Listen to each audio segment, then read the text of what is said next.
my name is Grace, for those of you I didn't get to meet in class, and today we are talking about chapter number 7 in Audacity of Hope, and the chapter is titled Race, so it's all about, how Obama's mixed race helped him learn a lot, and I think it was definitely growing, for his culture and stuff like that. So I'm just going to go over my questions and let you guys know what I thought, and you can respond to whichever ones you would like. My first question, if she were alive today, what do you think Miss Rosa Parks would say in regards to racial inequality? Do you think she would have been proud of Obama? So in the beginning of the book, he starts off talking about how he was an attendee at Miss Rosa Parks' funeral, which is such an amazing, powerful scene because, you have our first African-American president at the funeral of Rosa Parks, who shaped so many civil rights movements, that are still probably even going on today. So if she were alive today, do you think that she would be proud of, the way that Obama led? And what would she say in regards to racial inequality today? So, how do you think it's changed and that type of thing? My second question, he starts talking about, after he talks about the funeral, he talks a little bit about, his life. And obviously we know about his life because we read the previous book, but he was talking about how, he's made up of all these different types of, different parts of the world, basically.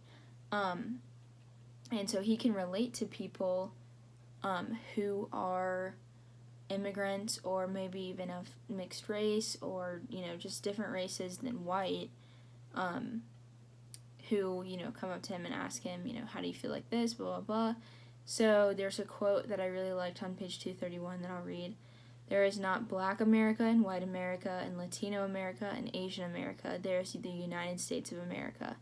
So he talks about how this fulfills Dr. King's promise that we be judged not by the color of our skin, but by the content of our character. So I think being mixed race for Obama really helped him kind of see how he wanted to delegate treating others who were like him, who were mixed race, who were minority, whenever he became president. So number 2 question is, what kind of impact did being mixed race have on Obama's presidency?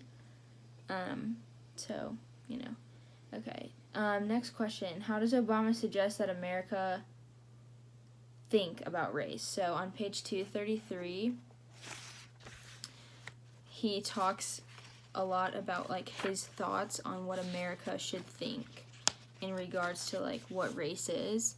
So here's what he says. To think clearly about race, then, requires us to see a world on a split screen, to maintain in our sights the kind of America that we want while looking squarely at America as is, to acknowledge the sins of our past and the challenges of the present without becoming trapped in cynicism or despair. So I think that kind of gives you a mindset into what or how Obama would kind of give advice to people nowadays looking to maybe change the way that different races are viewed in our world, and how, maybe some leaders could play a part in kind of making some changes in order to change the way people think.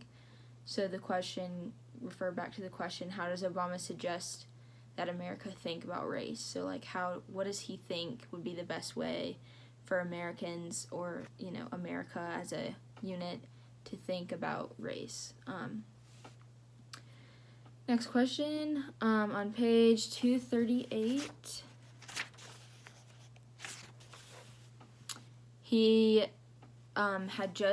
this is the part in the chapter where he had just come from a barbecue with a lot of white people, so, different than him, but all of these people, definitely were positive influences to him and helped him get a lot of votes for his candidacy.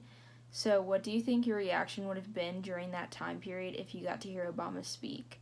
So this kind of he talks about how he didn't know, how the white people thought, what did they think of him whenever they heard him speak, and he hoped that he would be a positive kind of he hoped that he would be remembered positively in their minds. So what do you think your reaction would have been during that time period if you got to hear Obama speak?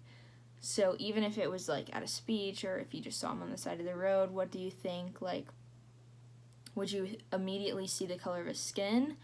Or do you think you could be able to like look past that and just kind of appreciate like what he was saying and like maybe his profoundness? You could appreciate it a little bit more. Next question. What do you think the impact of Chicago being a largely professional African American population is? So later on in this chapter, he starts talking about how his election, it wasn't just white people who voted, obviously. He did, although, get a lot of, white voters, as it says, but he also thinks that part of his election was based off of the African Americans in Chicago who, own businesses, and it says filled with black doctors, dentists, lawyers, accountants, and other professionals, but they occupy some of the highest management positions in corporate Chicago. So African Americans in Chicago are kind of on the up and up in this time period when he was writing this. So what do you think the impact of Chicago being a largely professional African American population is? And, what's the impact of those people voting for Obama? Did that help or hurt his career? Did it, make everyone think, oh, just African Americans are voting for him and stuff like that? So I think it's very interesting that around that time period, African Americans were being more recognized as professionals. So I think people could definitely take their opinion a little bit more seriously than they would have been able to before. People who, are closed-minded. So he talks about Chicago a lot. And the next question I have is talking about the gap that he mentions a few times in the chapter. So he talks about the gap between African American workers and white workers in the workforce, obviously. And my question is it reasonable to think that the gap between minority and white workers will be close to ending by our lifetime? So say in 60 years, do you think that the gap that he's talking about will be closed or be over? I'm going to read something from page 245. He says, he goes about kind of racial change in a different way than I think a lot of people think. And he talks about how racial change has to come kind of from the inside out instead of like putting policies in place, because racism is people's opinions, and so you have to kind of change people's opinions in order to actually make change, and it's so hard to change people's opinions. So this is what he talks about when he is mentioning how you can change sort of like the stereotypes around black people from the inside out. So he says, a transformation in attitudes has to begin in the home and in the neighborhoods and in the places of worship. Community-based institutions, particularly the historically black church, have to help families reinvigorate in young people for educational achievement, encourage healthy lifestyles, and re-energize traditional social norms surrounding the joys and obligations of fatherhood. That kind of gives you he thinks that, it starts with a change in an individual, and then that individual changes, the people they live with and their friends, and then those people change the people they live with, and so it's kind of like a ripple effect, and I think he actually mentioned that ripple effect a few times in the chapter too. Just talking about how it kind of starts with one person, and then the hate and all the negative comments and stuff like that, it just all kind of fades away because one positive attitude can kind of change how people view it. So, and my last question to you, what would it mean to be considered American if you were from another country? So in the end of the chapter, he kind of talks more about immigration than anything else.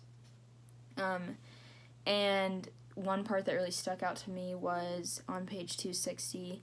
He says, but mostly they want affirmation, that they too are Americans. Whenever I appear before immigrant audiences, I can count on some good-natured ribbing from my staff after my speech. According to them, my remarks always have a three-part structure.